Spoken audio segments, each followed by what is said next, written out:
Welcome back to the Crypto Buzz UK channel. I'd like to wish you the best from what is a wet and windy Sunday night here in the UK. As usual, I'll cover some of the short-term stuff just so you see what I'm seeing. But the main purpose really is to focus on Coinbase volumes and really what we can glean from, I think Coinbase lists around 2014, from 2014 to date. What can we glean from the current volume, traded volumes on a sort of weekly basis using basic data?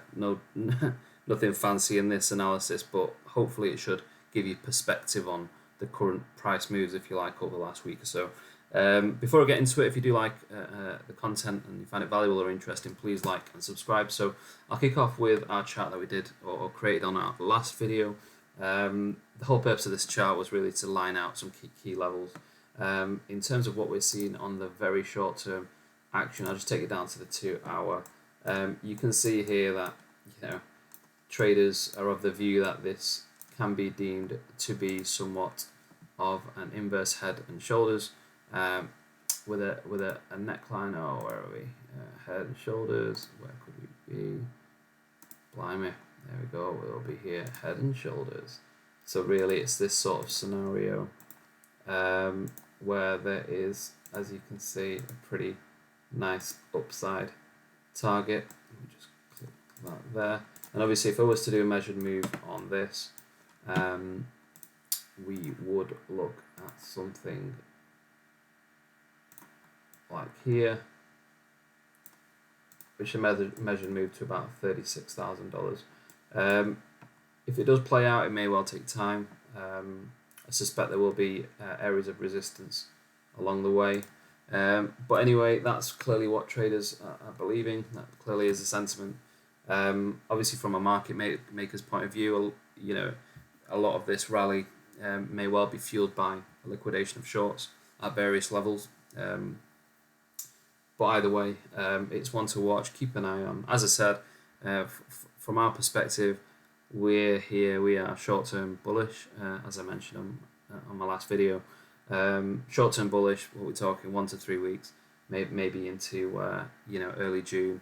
But either way, it's all academic until we know what actually happens in real time. But anyway, back to the original purpose of this video. It's really looking at Coinbase volume. So go to the weekly. What I've done, in short, is you see these spikes along the bottom. I've pretty much recorded the volume levels for the respective weeks. Obviously, I've not done every single week. As you can see, that there is a range here, but it's pretty much anything from this level or above. Have I made notes of, and then what I've done is found averages for each move. So on the up, all the aggressive volume of buys on the way up, such as the December 17 top, you can see there's a huge spike on the way up. So what I've done is captured the data of the relevant candles, the spiky candles here, and then obviously the capitulation bottom. I've took down the data from these moves here, then obviously the June 19 top, if you like, and the couple of candles that came in July after. Basically anything above the mean I've recorded. The Rona dump here, March 20, and obviously there's 3 weeks worth there, and then obviously we're into sort of last summer, the sell-off in last summer. As you can see, huge volume spike. But either way, the reason why I want to focus on this is because they generally seem to have determined a move in the market, or a conclusion of a move in the market, or the commencement of a move in the market. And we should pay attention to that, right? Because why? Because, well, there's only 6 or 7, either at the tops or the bottoms. There's 6 or 7 major volume spikes. Here this week we've got a notable volume spike. That's why we're doing this analysis, because where does that fit in with the overall piece, and really what can we glean, and what should we be wary of in any assumptions that we make. But anyway, I'll just quickly walk through the detail. So we've got the winter top in 2017, which I think everybody remembers. Let me zoom it in for everyone's benefit. There we go. Right. So this is winter top. You can see I've took 4 weeks of data, i.e. the salient weeks where we saw a significant volume spike. So in that, over that 4 week period, we had over 1 million Bitcoin traded. An average weekly volume then was 268,000. Repeated by the way, the greens and the browns, if you like. Greens being, excessive bullish trading at market tops, and this is what hopefully is capturing a capitulation or the sell-off, the peak sell-off moment at the end of a downtrend, only then to result in an uptrend. So that's what I've done for each. Pretty self-explanatory. You can see here we did the 2018 bear market bottom over 3 weeks, 3 salient weeks. Average Bitcoin traded. Obviously, wherever there's a buy, there's a seller, and whenever there's somebody who sells, there's always a buyer. So it doesn't really matter. It's fairly reliable. We're not asking how much Bitcoin was sold. Neither are we technically asking how much Bitcoin was bought. It's the trade itself. And what we're saying is in that 3 week period, 500,000 Bitcoin were traded. And obviously the June 2019 top, we got the Rona dump in 2020 over 3 weeks. And obviously in 2021, this is last summer when we peaked out at, last spring, sorry, we peaked out at $64,000.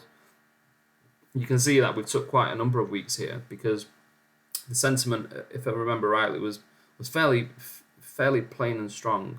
There was clearly a lot of inexperienced retail investors coming into the new year post-Christmas, and which led to sort of a wider stretch of data and a sort of accumulation of strong weeks in terms of traded volume. I've just kept things as scientific as possible. Anything above the mean, I've pretty much recorded as part of this data. So here you can see that actually there's best part 7 weeks, and the average weekly volume across those 7 weeks was 236,000 Bitcoin. Obviously, we've got the 2021 sell-off, which led straight after the $64,000 top, and that spanned across 4 weeks going into June 21. And then obviously we've got the current sell-off here, which is, according to my measures, sort of 2 weeks in. I get it. We started probably, the last week of April, technically 3 weeks. By the way, this is the current week. The weekly candle closes. Just bear with me. The weekly candle closes in the best part of half an hour. All right. So this data, the 311,000 Bitcoin, is sort of as at maybe about an hour ago. Okay. So it's fairly reliable. It's fairly up to date. If I go to the summary at the top, you can see here. So these are top events. The average weekly volume, for the 3 tops, if you like, since 17.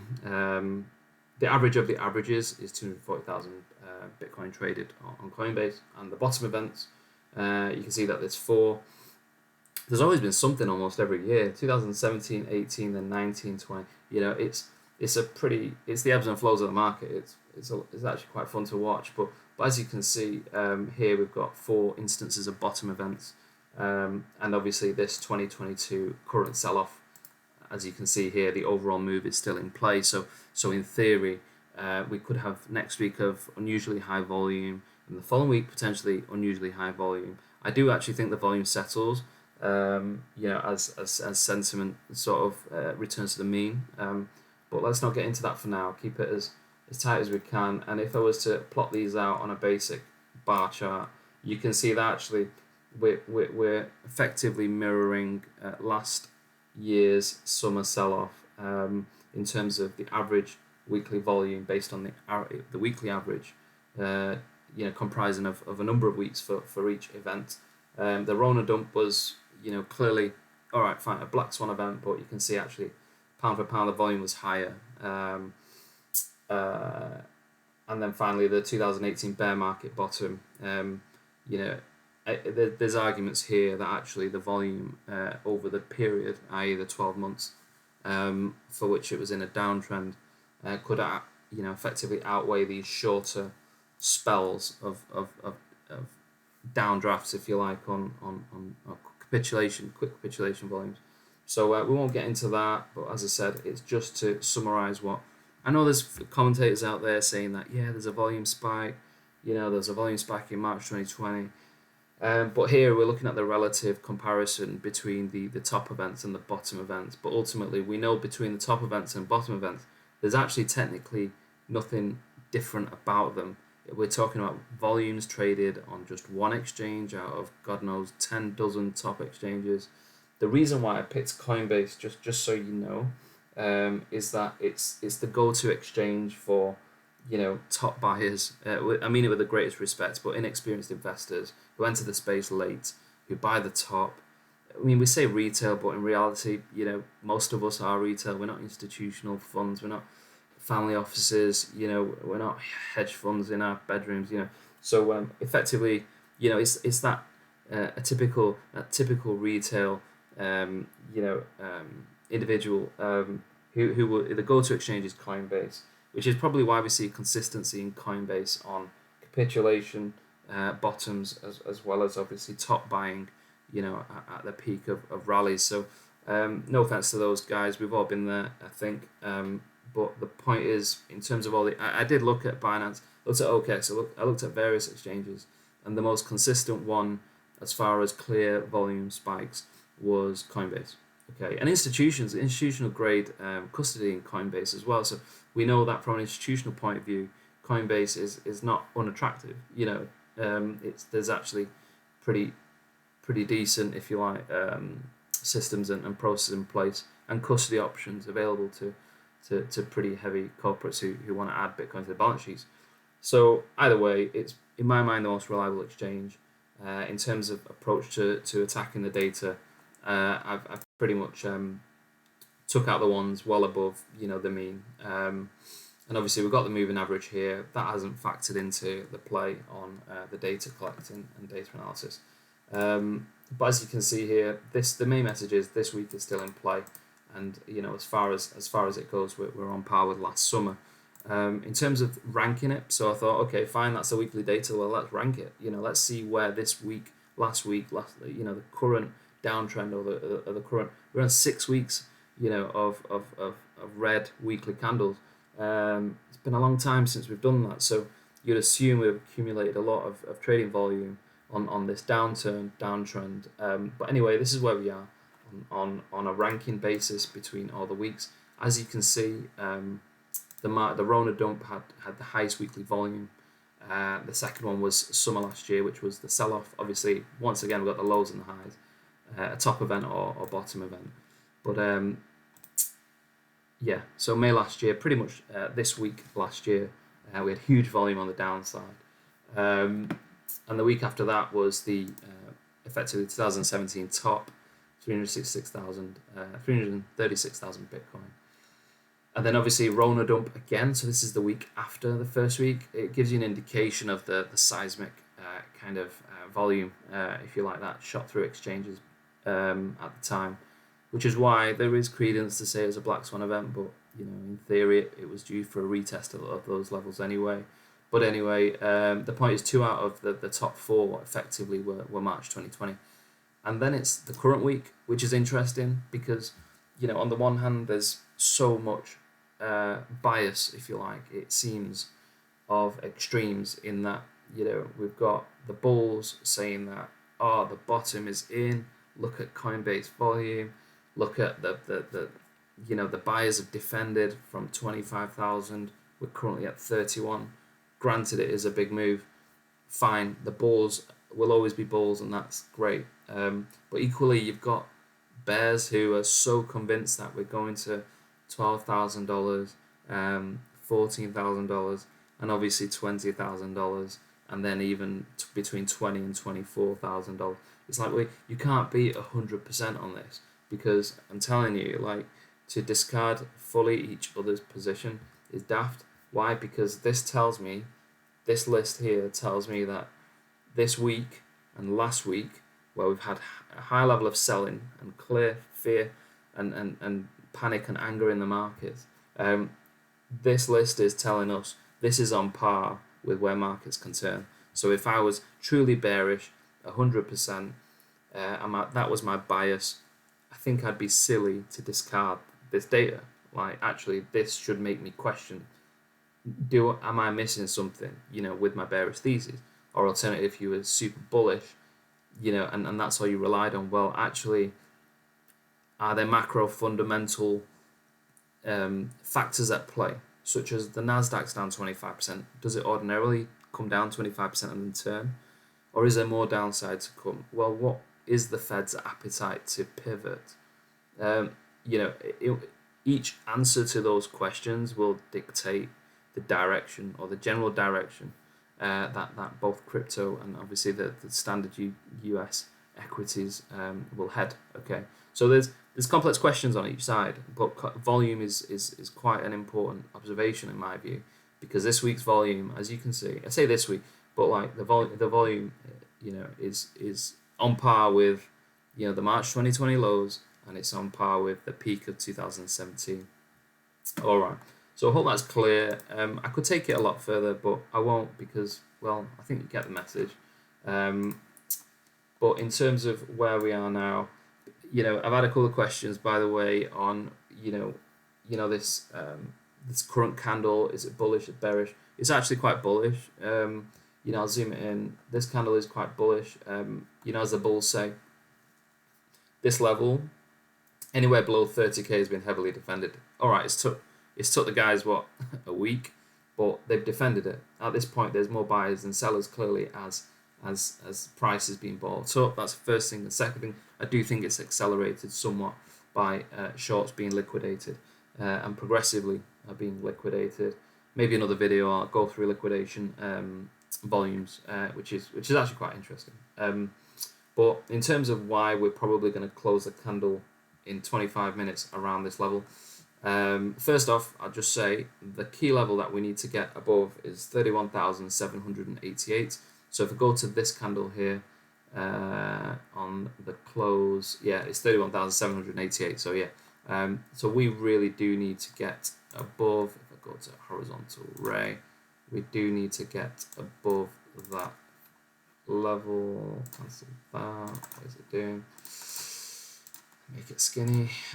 Coordinates 31,788. That'll do. So you can see there. If we close below it, then there's an argument to say, well, actually, it's bullish, but we've still had the lowest close in over 12 months. On the other hand, we've had 7 weekly candles in a row, which is very rare. I do then suspect next week's candle, based on statistics probabilities, should be green, in which case we probably, even if we do close below this level, I suspect we will actually start working our way up. Anyway, my sort of interim target is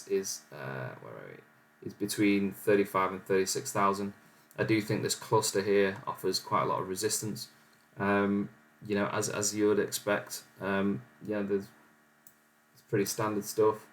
So back to that question when I said, well, why are we hovering at this level potentially? Well, it lines up with the accumulation of straight after the top event in 2017, December 17, hit 20,000, and obviously we had the bear market bottom, and then from the bear market bottom we were in an accumulation period until around the early March. When was it? It was something like that, late March.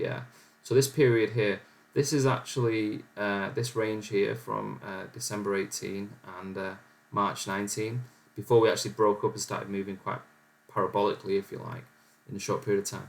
This range here is effectively a zone. It's a similar sort of zone as far as why it's finding support. I'll try and demonstrate that with a fan or something, a GAN fan. So if I just take it there and show you support. So what you can see on this GAN fan, you can see there's clearly a line of accumulation in this zone following the sort of capitulation of November, December 18. So we basically rolled this trend line up, just absorbing. I mean, you can see the volumes were pitiful, but either way, and then obviously with a high volume candle, we got above the red GAN fan line, and anyway, we did what we did, but we found resistance here And I suppose after price returned to the mean following the Rona dump, we pretty much rode the same trend line, had a deviation upwards only to sell off. But either way, we returned to the mean, if you like, the mean which tied in with the accumulation after the bear market bottom. We rallied all the way to the top trend line, the Gann-Fan line. By the way, the Gann-Fan lines, there is a relationship, so if I move them, then the bottom line moves. They're obviously of a proportion, a specific proportion based on settings, and it looks like we've effectively returned to the mean. You know, we are where we are. Hopefully we'll close above it. But either way, that to me explains, actually, from a price action standpoint, we've effectively returned to the mean. Now, can we go any lower? Well, of course we can, because, well, yeah, I mean, it's like an elastic band, that analogy I used last time. When we're oversold so deeply, we're going to spring the other way and then effectively return to the mean. But it doesn't always happen in two moves, one up and then one down, or one down and then one up. It can take time. You know, you can see here in April, June 19, we were away from the mean by some distance, and it's exactly the same here.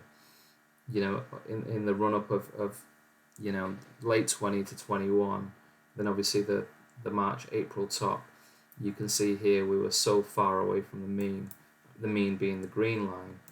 We've actually returned to the mean, which is great, but as you can see with the Rona dump, we can plummet straight through the mean. So is this a point for the bulls? I do think it is. I think we're resetting the buttons, if you like, on price action, which matters. We will have a bounce here most probably.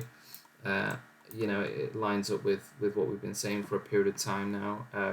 But that will actually give some confidence back from a sentiment point of view.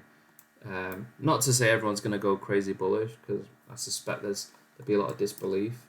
But as I said, you know, back to the Coinbase trading volume summary. You know, for bears to be hell bent on saying we're absolutely going to go to lower levels, 100% bias, is dangerous, because, well, on black and white basis, you know, this volume is no dissimilar really to the top 4 or 5 you know, top and bottom events or peaks and capitulations. So, you know, we've got to factor that into our analysis.